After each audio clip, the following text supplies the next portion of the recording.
शब्द को देखकर आप इतनी पहचान तो कर लीजिए कि कॉन्टिन्यूअस टेंस में काम जारी रहता है, यानी कि काम कंटिन्यूअस रहता है, चलता रहता है, चलता रहता है। आज की इस वीडियो में, जो कि मेरी टेंस की सीरीज की 3rd वीडियो है, मैंने कॉन्टिन्यूअस टेंस को एक्सप्लेन किया है। इसमें प्रेजेंट कॉन्टिन्यूअस, पास्ट कॉन्टिन्यूअस और फ्यूचर कॉन्टिन्यूअस तीनों को एक साथ समझाया है। उसके पीछे रीजन ये है कि जो थोड़ा सा माइन्यूट सा डिफरेंस होता है तीनों टेंसेज में, उनको बच्चे आसानी से समझ सके। अदरवाइज तो दिमाग में ये रहता है कि हमें 3 टेंस याद करने हैं, प्रेजेंट याद करना है, पास्ट, फ्यूचर।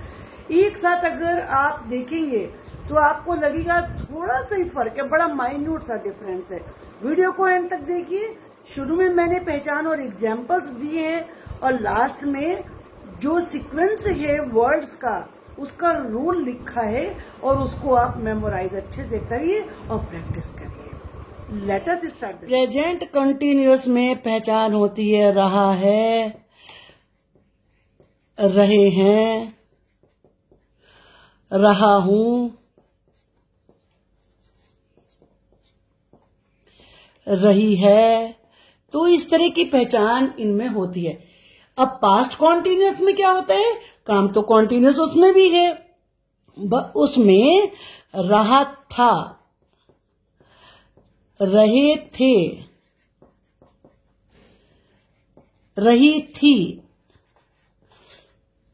इस तरह के शब्द आते हैं। फ्यूचर कॉन्टिन्यूअस में भी काम जारी ही रहता है, कॉन्टिन्यूअस ही होता है। तो रहा होगा, रही होगी, सो रही होगी, काम कर रहा होगा, खेल रहा होगा, रहे होंगे, रहे होंगे, इस तरह के शब्द इसमें आते हैं। तो इतना आप जान लीजिए कि आप देख रहे हो रहा, रहे तो सब में एक ही जैसे है। वह फर्क कहां से आता है? हैं, हूं, है, था, थे, थी। पास्ट टेंस है तो था, थी, थे हो जाएगा। प्रेजेंट है तो है, हूं, ये हो जाएगा। और अगर फ्यूचर है तो गा, गी, गे, यानी कि सो रहा होगा, खेल रहा होगा, पढ़ रहा होगा, सुन रहा होगा। इस तरह के शब्द इसके आखिर में आते हैं। अब हम चलिए इनको बनाने की प्रैक्टिस करते हैं। तीनों फॉर्म में प्रैक्टिस करते हैं हम इसकी। प्रेजेंट कॉन्टिन्यूअस, रहा है, रहे हैं, ये इस तरह के सेंटेंस आते हैं। तो मैं अपने भविष्य के बारे में सोच रहा हूं।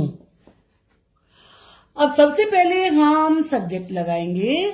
जैसा मैंने पहले बताया था कि हिंदी के सेंटेंस में क्रिया लास्ट में होती है, लेकिन इंग्लिश के सेंटेंस में काम के करने वाले यानी कि सब्जेक्ट के जस्ट बाद होती है। और इसमें हम क्या लगाते हैं, वैसे मैं सारा समझाने के बाद रूल आपको खुद समझ में आ जाएंगे। उनको एंड में मैं लिखूंगी, एंड तक, इसलिए वीडियो देखते रहिए। तो आई के साथ प्रेजेंट टेंस में एम लगाते हैं। सोचने की थिंक होती है, और आईएनजी लगाना होता है इसमें। आई एम थिंकिंग, बारे में, अबाउट। अपने भविष्य आई के साथ अपने की माय होती है, my future.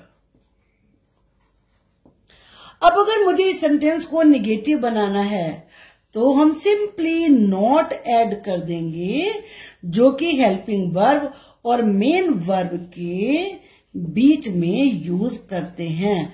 I am not thinking about my future. मैं अपने फ्यूचर के बारे में नहीं सोच रहा हूं। अब अगर इसे इंटरोगेटिव बनाना है तो हम इसमें हेल्पिंग वर्ब को पहले लगा देते हैं। तो हम इसे आई से ना बना के क्या तुम अपने भविष्य के बारे में सोच रहे हो इस तरह से बनाते हैं। तो आर हम लगाएंगे, आर यू थिंकिंग। अगर हमें निगेटिव में क्वेश्चन बनाना है तो नोट हम रखेंगे। क्वेश्चन दो तरीके के होते हैं, निगेटिव क्वेश्चन होते हैं, पॉजिटिव क्वेश्चन होते हैं। तो निगेटिव क्वेश्चन बनाना है तो नोट रहेगा वर्ब से पहले ही, और अगर नहीं है पॉजिटिव क्वेश्चन है तो नोट हट जाएगा। Are you thinking about your, जैसे आई के साथ अपने की माय लगती है, यू के साथ अपने की योर होती है, your future. And at last you have to put question mark. अगर क्वेश्चन वर्ड हमें लगाना होता है तो तब हमें क्वेश्चन वर्ड ही बिगिनिंग में लगाना होता है। तो हम इसमें कैसे सेंटेंस बना सकते हैं, क्या लगा सकते हैं, आप क्या सोच रहे हो। तो हम पहले क्या लगाएंगे, व्हाट आर यू थिंकिंग, केवल इसमें थिंकिंग आ जाएगा यहां पर।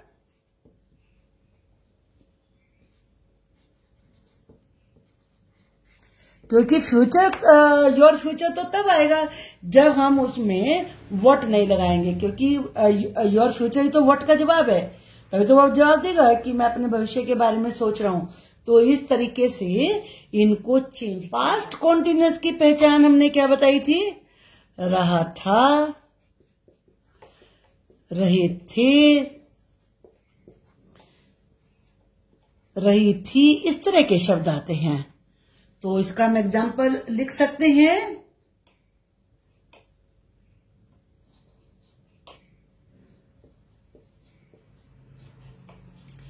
मेरे पापा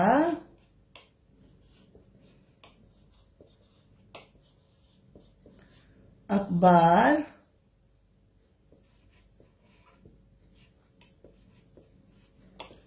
पढ़ रहे थे।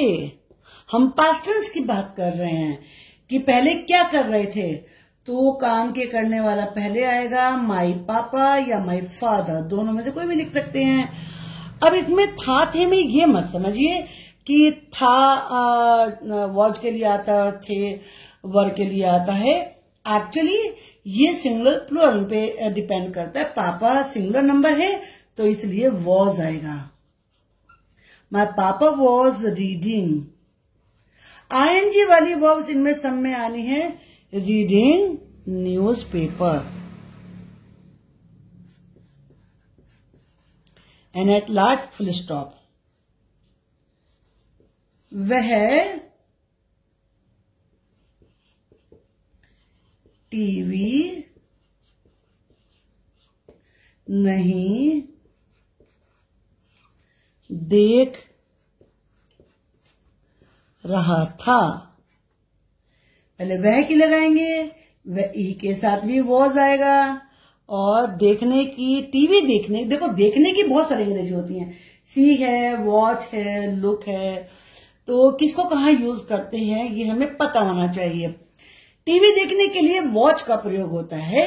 ही वॉज नॉट, नॉट को हम हेल्पिंग वर्ब के बाद और मेन वर्ब से पहले लगाएंगे, वॉचिंग टीवी। अब अगर हमें इंटरोगेटिव करना है, क्या तुम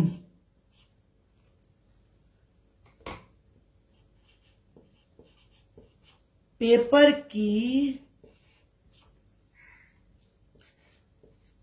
तैयारी कर रहे थे। तो ये यस नो टाइप क्वेश्चन है, इसमें क्या की कोई अंग्रेजी नहीं लगती है, हमें केवल जो हेल्पिंग वर्ब होती है उसको शुरू में लगाना होता है। तो आप सब्जेक्ट देखिए, तुम है, तुम के साथ था थे के लिए वॉज या वर आता है, तो यू के साथ वर का यूज होता है, वर यू। अब तैयारी करने की प्रिपेयर होती है तो हो जाएगा प्रिपेयरिंग। अब किसकी तैयारी? पेपर की। Were you preparing for paper या फिर एग्जाम? दोनों आप इसमें लिख सकते हैं, क्योंकि यहां पेपर से मतलब एग्जाम से है। And then you have to put question mark. अब हम इसमें एक एग्जांपल आपको क्वेश्चन वर्ड वाला बता देते हैं कि जब हमें क्वेश्चन वर्ड लगाना होता है तो उसको कैसे यूज करते हैं। यहां मैं आपको बता रही हूं हु वाले सेंटेंस से, क्योंकि उसमें थोड़ा सीक्वेंस अलग तरीके से होता है। पहले दोनों बता देते हैं। चलिए पहले एक वाई से बता देते हैं। बच्चा क्यों रो रहा था?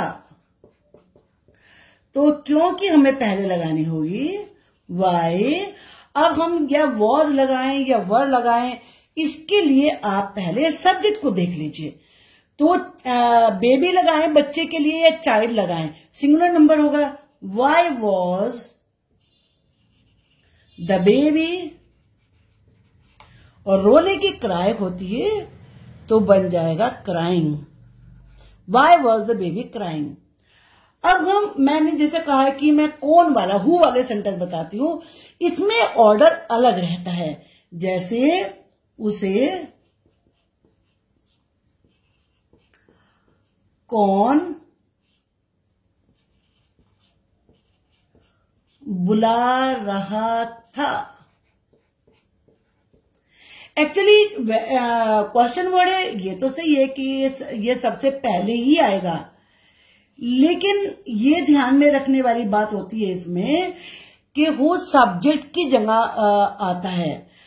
तो जब काम के करने वाला यही है तो इसमें फिर सब्जेक्ट दूसरा और कोई नहीं लगता। कभी आप सोचे कि पहले क्वेश्चन वर्ड था, फिर उसके बाद हेल्पिंग वर्ब आई, जैसे ऊपर वाले सेंटेंस में फिर सब्जेक्ट आया। सब्जेक्ट ही ये है, काम के करने वाला ये हु सब्जेक्टिव क्वेश्चन वर्ड होता है। तो हु के साथ वॉज लगेगा। हु वॉज बुलाने की कॉल होती है, तो इसलिए यहां पर कॉल में आईएनजी लगा के बनेगा कॉलिंग। और उसे की आप चाहे तो हिम लगाएं या हर लगाएं, क्योंकि इस सेंटेंस में कोई फर्क पता नहीं चल रहा है कि ये किसी मेल को बुलाया जा रहा है या फीमेल को बुलाया जा रहा है। हमने क्या बताई थी? रहा होगा, रहे होंगे,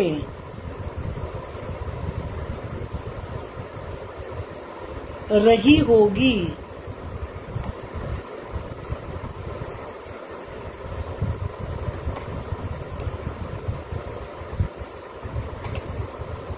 वह मीटिंग ले रहा होगा। ही विल, आप जानते हो कि जहां पर भी गा गी होता है वहां पर विल या शैल लगाना अनिवार्य होता है। तो ही विल, इसमें बी लगाया जाता है। ही विल बी, और मीटिंग लेने की टेक होती है, टेकिंग मीटिंग। मीटिंग इंग्लिश का ही वर्ड है, ये वर्ब नहीं है, यहाँ पर नाउन है। आईएनजी लगाने से नाउन भी बनता है। ये जीवन में मैं आपको नॉन फाइनिट वर्ब में सिखाऊंगी।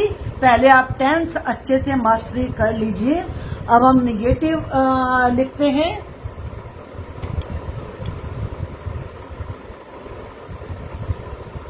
सभी खिलाड़ी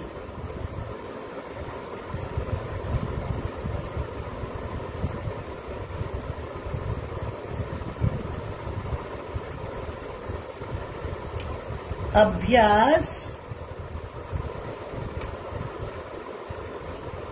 नहीं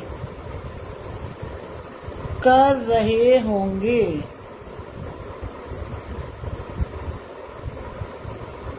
All the players इसमें सिंगुलर प्लूरल का कोई चक्कर नहीं होता। आप ये जानते हैं शैल का यूज होता है आई और वी के साथ और सभी के साथ विल आता है।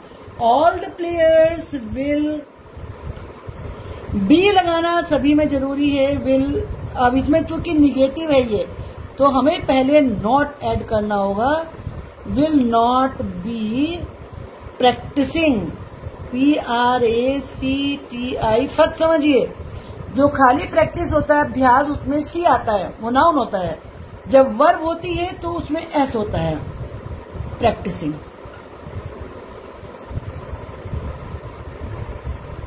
क्या हम कल इस समय यात्रा कर रहे होंगे? This is question, so we have to put question mark. अब क्या से शुरू है तो हमें व्हाट नहीं लगाना है, हमें जो हेल्पिंग वर्ब है विल या शैल उसको सबसे पहले लगाना है। अब क्या लगाएं ये देखने के लिए हम सब्जेक्ट को देखेंगे। हम के साथ आएगा शैल, शैल वी, और इसमें बी और ING वाली फॉर्म लगानी होती है बी। अब यात्रा करने की ट्रैवल होती है तो ट्रैवलिंग हो जाएगा TRAVELLING,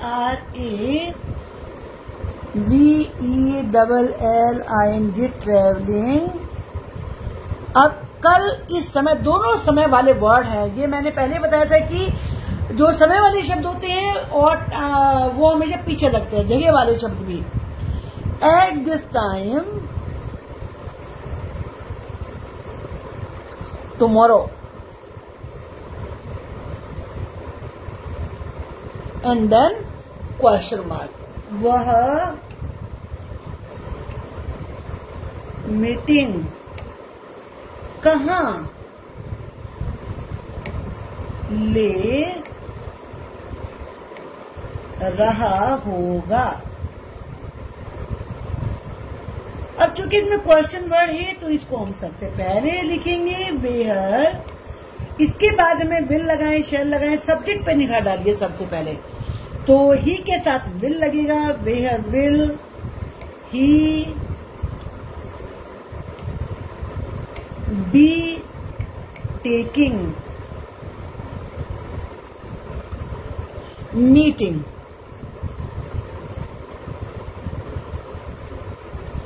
ओके, तो एक एग्जांपल और लेते हैं।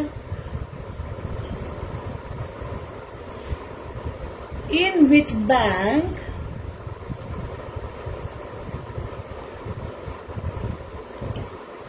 Will he be depositing cash? वो कैश कौन से बैंक में जमा कर रहा होगा? तो क्वेश्चन वर्ड पहले आया है और ये नाउन इसके साथ लगे। बहुत सारे ऐसे वर्ड्स होते हैं जिनमें की क्वेश्चन वर्ड के साथ ही हमें नाउन को ऐड करना है। सबसे पहले हमेशा सब्जेक्ट लगेगा, सब्जेक्ट के बाद हम लगाएंगे इज या आर या am plus ING form verb की, और लास्ट में कोई भी ऑब्जेक्ट है या एडवर्ब है वो सब बाद में आ जाएगा। कौन से टेंस में यूज होगा अब आप मुझे बताइए? ये यूज होगा प्रेजेंट कॉन्टिन्यूअस में।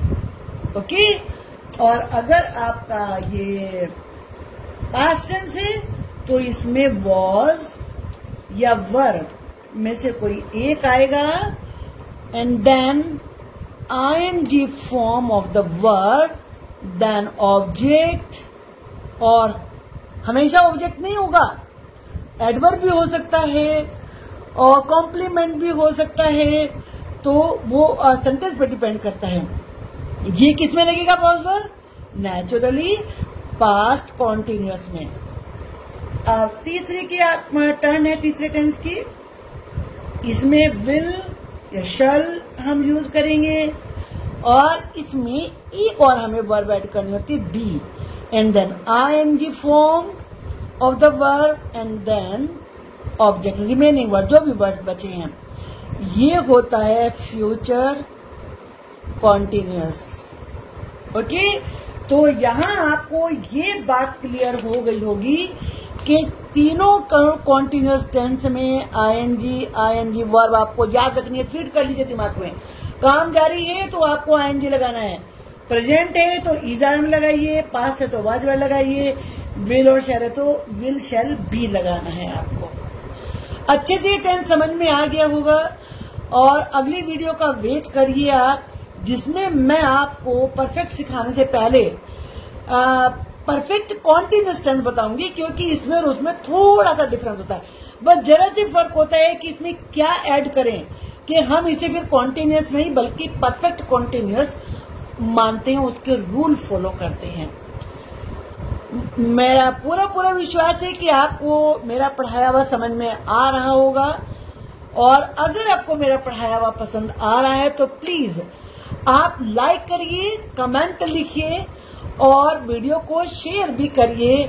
और अगर आप पहली बार वीडियो देख रहे हैं, मेरे चैनल पर पहली बार है, तो प्लीज सब्सक्राइब करिए, इतना तो बनता है ना।